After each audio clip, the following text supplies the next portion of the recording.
Many years ago, a young boy named Oliver Twist lived in London. The city was filthy because new factories and machines were being built every day, spewing out smoke and oil.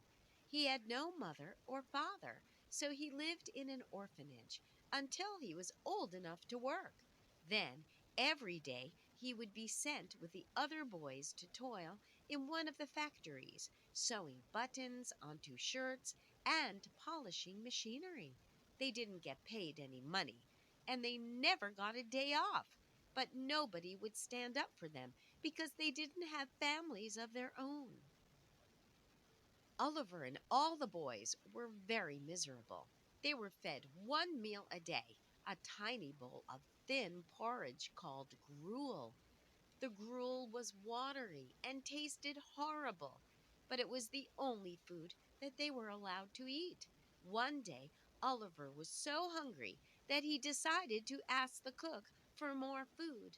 Please, sir, he said, trembling, I want some more. More? Cried the cook. We feed all of you boys every day, and you ask for more? You ungrateful rat! If we're not good enough for you, you can go and live somewhere else. The cook grabbed Oliver by the ear, dragged him outside, and locked the door.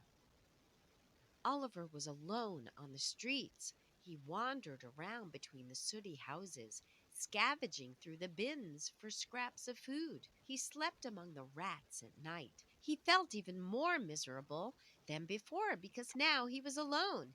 Even the factory was better than this. After he had been living on the streets for a few days, he met a very scruffy young boy. Hello there, said the boy. You look hungry.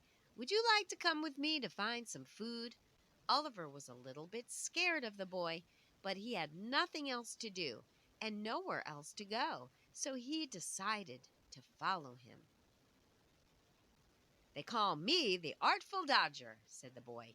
I live in a house with lots of other boys, and we all get to play on the streets all day together. We get fed, and we have good fun. The Artful Dodger led Oliver down an alley and through an old wooden door. Inside it was just as he had said, rows of beds filled with other grubby little boys, all shouting and playing. The Artful Dodger introduced Oliver to Fagin, the old man who looked after all the boys. He was tall and thin and had a sinister, toothless smile. We'll look after you here, boy, he grinned, as long as you pay your way. The next day, the Artful Dodger took Oliver out onto the streets. I'm going to show you how we play, he said. He snuck up behind a man who was walking along the pavement, wearing a nicely tailored suit and carrying a pocket watch. With a swift movement, the Artful Dodger put his hand into the back pocket of the man and pulled out a wad of money. He ran back to Oliver laughing and fanning himself with the money. See, he said, now we give this to Fagin, and he lets us stay. Oliver felt very uneasy. Hadn't the Artful Dodger just stolen from that man? You have a go, said the Artful Dodger, pushing Oliver into the throng of people. Oliver looked very unsure and didn't know what to do. The Dodger sighed and said, Look, I'll show you again. He snuck up behind a different man and this time whipped a pretty silk handkerchief out of his pocket. He grinned and ran back to Oliver, stuffing the handkerchief into his hand. The man with the handkerchief had felt it slide from his trousers and turned around angrily. You boy, you stole my handkerchief! He bellowed at Oliver. Oliver and the Dodger turned to run, but there was a policeman standing right behind them. Seeing the handkerchief in Oliver's hand, the policeman grabbed him by the ear. The Artful Dodger managed to slip away, but Oliver was in big trouble.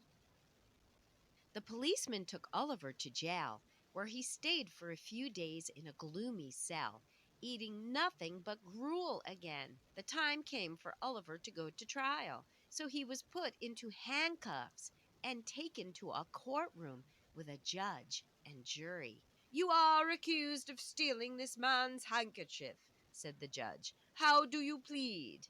"It wasn't me. I've never stolen anything," cried Oliver. "You are just a street urchin with no mother or father to care about you," said the judge. "You are most certainly a thief." Oliver wept. Suddenly, a man stood up in the courtroom. "This young man is innocent," he shouted. The judge and the jury were very surprised. "How could he be innocent?" the judge asked. "I am a bookseller, and this theft happened right in front of my shop," the man said.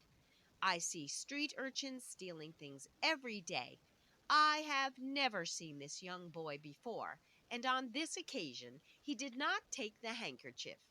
Another boy, who I often see picking pockets, took it and placed it into this boy's hand." The jury gasped. The bookseller was a well respected member of the city, and they knew he would be telling the truth. Oliver was free to go. He wept with joy as he was released from his handcuffs and ran happily out into the sunshine. Standing outside the courtroom, he suddenly realized he was alone again with nowhere to go. He didn't want to go back to Fagin and those thieving boys. He was frightened of getting into more trouble, and he certainly didn't want to steal from people. He sat down on the steps, feeling very alone.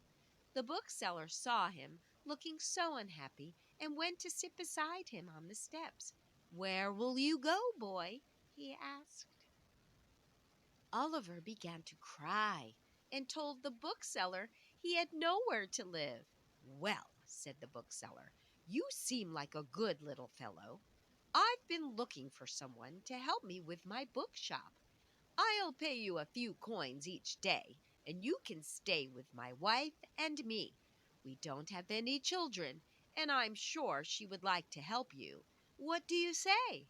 Oliver was overjoyed. He took the bookseller's hand, and together they went back to the bookshop. Oliver had stayed honest, and now he would be repaid for his good heart with some luck. He lived happily with the bookseller and his wife, helping him to stack and dust the shelves. But he hadn't seen the last of Fagin and the Artful Dodger.